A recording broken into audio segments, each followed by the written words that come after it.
আসসালামু আলাইকুম। কেমন আছেন সবাই? আল্লাহর অশেষ রহমতে আমিও ভালো আছি। আজকে তৈরি করে দেখাবো চীনাবাদামের কটকটি বা পিনাট রেসিপি। আশা করি রেসিপিটি ভালো লাগবে। তো একটি লাইক দিয়ে সম্পূর্ণ ভিডিওটি দেখার জন্য অনুরোধ করব। এর জন্য একটি ফ্রাই প্যানে আমি 1.5 কাপ চীনাবাদাম নিয়েছি। চীনাবাদামগুলো আমি মিডিয়াম আঁচে ভালোভাবে ভেজে নিব। এই বাদামগুলো এভাবে ভাজতে হবে যেন পুড়ে না যায় এবং ঠিকমতো ভাজা হয়। তো আমার কাছে একটু বেশি কড়া কড়া ভাজলে ভালো লাগে, তাই আমি একটু পুরোপুরি ভেজে নিয়েছি।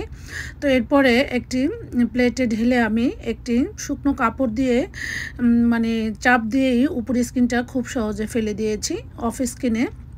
এখন আমি যেই পাত্রে পিনাট বা কটকটি সেট করব সেখানে একটু তেল মেখে রাখছি একটি স্টিলের অপর সাইডে, এবং একটি বেলুনেও আমি তেল মেখে রেখেছি, দুটোই আমার কাজে আসবে। তো এরপরে আমি ক্যারামেলটা করার জন্য 1.5 কাপ চিনি ওই একই হাঁড়িতে নিয়েছি।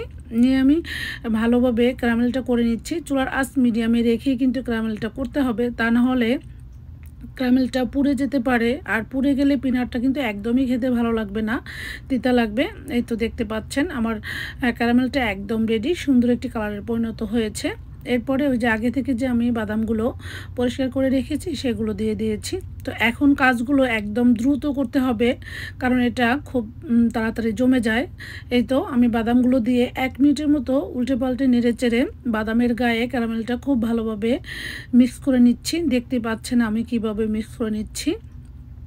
তো এইভাবে মিক্স করে নিয়ে এখন আমি ওই যে আগে থেকে যে তেল ব্রাশ করে রেখেছি যে পাত্রটির উপরে, সেখানে সবটুকু আমি কটকটি ঢেলে দিচ্ছি, বা পিনাট যেটাই বলেন না কেন, খাজাও বলা যায়।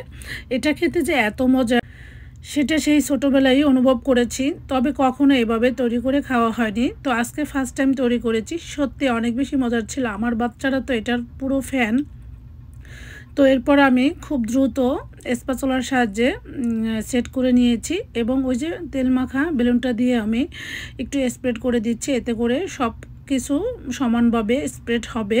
তো এরপর আমি একটি নাইফের সাহায্যে এগুলো আগে থেকেই একটু দাগ কেটে রাখছি। এখন যেহেতু পিনাটটা একদম নরম আছে, এই পর্যায়ে কিন্তু দাগ কেটে রাখতে হবে, শক্ত হয়ে গেলে কিন্তু এটা আর করা সম্ভব হবে না।